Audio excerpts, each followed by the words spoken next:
नमस्कार साथियों, आपका स्वागत है मेरे इस चैनल में।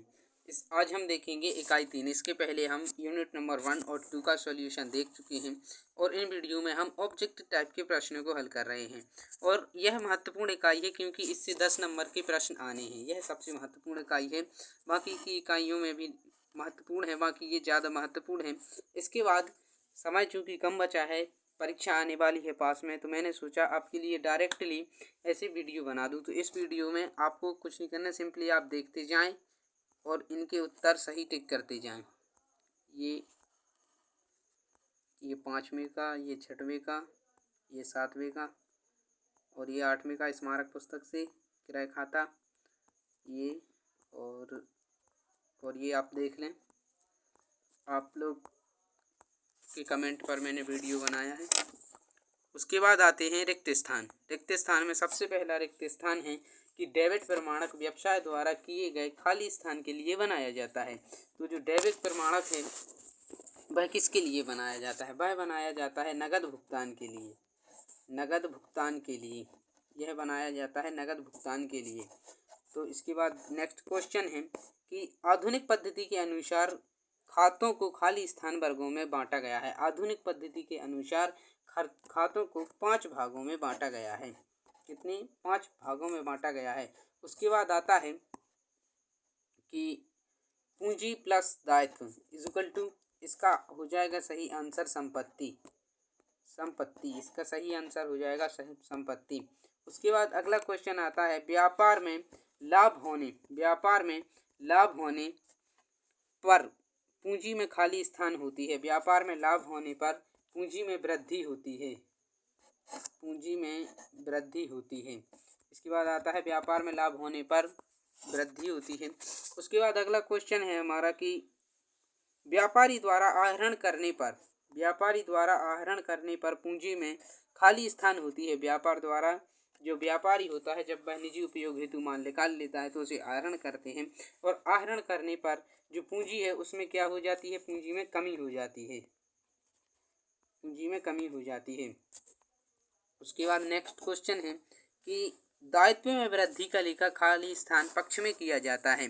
तो जो दायित्व होता है उसका जो लेखा किया जाता है वह किया जाता है क्रेडिट पक्ष में। किस पक्ष में? क्रेडिट पक्ष में किया जाता है।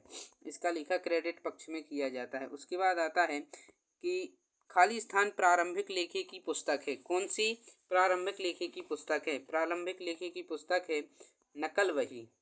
कौन सी? नकल वही, जो व्यापारी अपने रोजमर्रा के लिए रखे रहता है। उसके बाद आता है कि व्ययों के भुगतान से पूंजी में खाली स्थान होती है। देखिए पूंजी है और पूंजी से जब हम किसी चीज का भुगतान करेंगे तो उससे क्या होगी? पूंजी में कमी हो जाएगी। राइट आंसर हो जाएगा कमी। उसके बाद आता है कि दायित्वों का शेष खाली स्थान होता है। दायित्वों का शेष पर हमेशा क्रेडिट होता है। उसके बाद आता है संपत्ति खातों का शेष खाली स्थान होता है। तो संपत्ति खातों का शेष डेबिट होता है। नकल वही के आधार पर खाली स्थान में लेखा किया जाता है। नकल वही के आधार पर खाता वही में लेखा किया जाता है। किस पुस्तक में? नकल वही के बाद दूसरी पुस्तक खाता वही होता है। उसके बाद है संपत्ति खातों का शेष। संपत्ति खातों का शेष खाली स्थान होता है। संपत्ति खातों का शेष नाम मात्र का शेष होता है। उसके बाद आता है नकल वही के आधार पर खाली स्थान में लेखा किया जाता है। ये हो गया है तो खाता वही। और उसके बाद आता है कि 12वें का है खाते का शेष डेबिट या क्रेडिट हो सकता है। जो खाते का शेष है वह डेबिट या क्रेडिट हो सकता है। इसकी व्याख्या कीजिए। तो नाम मात्र के खातों का शेष, किसका? नाम मात्र के जो खाते होते हैं उनका शेष क्रेडिट भी हो सकता है और डेबिट भी हो सकता है।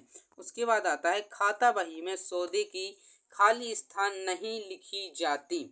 खाता बही में खाली स्थान की सौदे की क्या नहीं लिखी जाती है? सौदे की व्याख्या।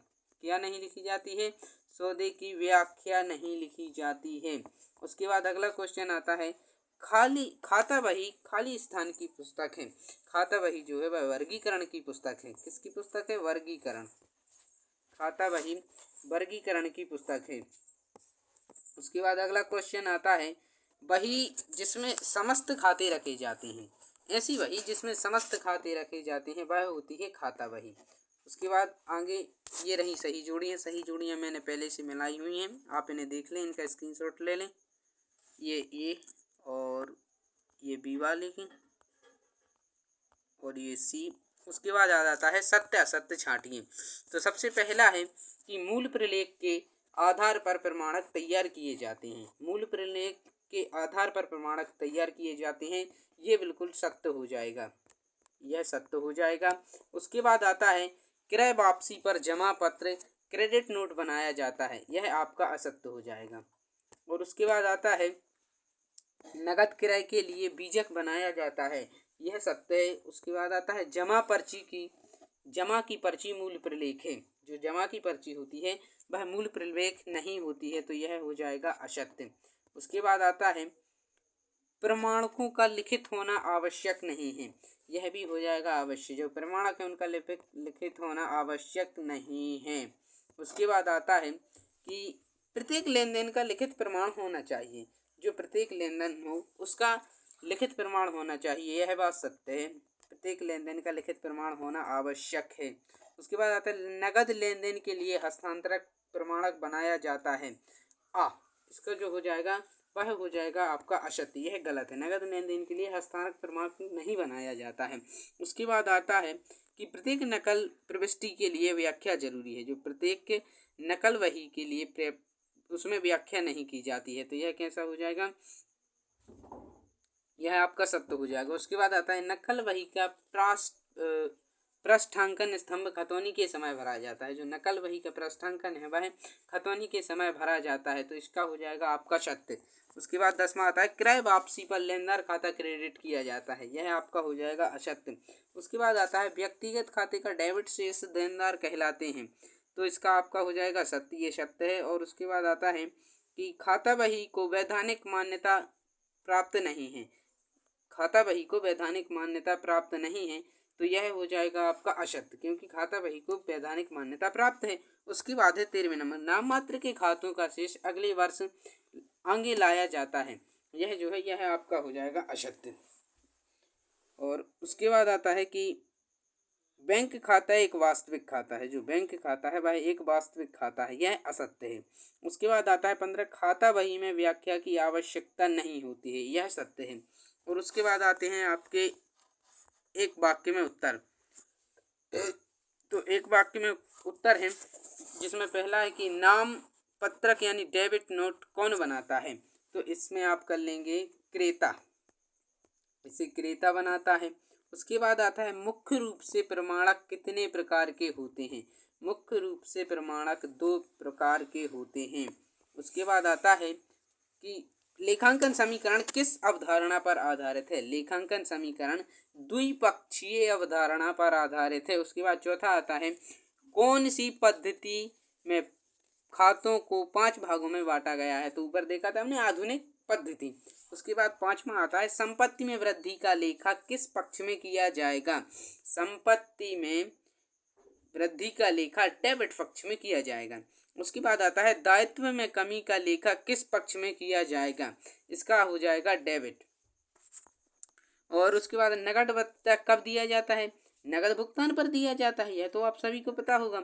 उसके बाद हम माल दान में देने पर कौन सा खाता डेबिट किया जाएगा, दान खाता डेबिट होगा। उसके बाद आता है नकल बही के प्रारूप में कितने खाने होते हैं, नकल बही के प्रारूप में 5 खाने होते हैं, इसे जरूर से रखिए, यह आ सकता है। उसके बाद आता है कि रोकड़ बैंक में जमा करने पर कौन सा खाता डेबिट किया जाएगा, जब रोकड़ बैंक में जमा करेंगे तो उस समय कौन सा खाता डेबिट किया जाएगा, बैंक खाता, क्योंकि रोकड़ बैंक में जा रही है। उसके बाद 11वां है माल उधार क्रय करने पर कौन सा खाता क्रेडिट किया जाएगा, लेनदार का खाता। उसके बाद आता है संपत्ति बेचने पर कौन सा खाता क्रेडिट किया जाएगा, जब हम संपत्ति बेचेंगे तो उसमें संपत्ति खाता क्रेडिट किया जाएगा। खाते के कितने पक्ष होते हैं, खाते के 2 पक्ष होते हैं, क्रेडिट एवं डेबिट। खाते कितने प्रकार के होते हैं, खाते 3 प्रकार के होते हैं। उसके बाद है खाता बही में लेन देनों को लिखना क्या कहलाता है, खाता बही में लेन देनों को लिखना खतौनी कहलाता है, इसे आप जरूर से याद कर लें। और इसके बाद जो ये शॉर्ट टाइप के क्वेश्चन हैं यानी 2-2 नंबर के और अदर्स और जो बाकी की यूनिट्स बची हैं आप कमेंट कीजिएगा। इसके बाद मैं वो भी ज़रूर बना कर डालूँगा। जैसे ही मेरे पास इसके उत्तर आ जाएंगे, मैं ढूंढने में तो लगा हुआ हूँ। साथ ही चैनल को लाइक करें, सब्सक्राइब करें एंड यह वीडियो ज़्यादा से ज़्यादा शेयर करें और अपने इस दोस्त को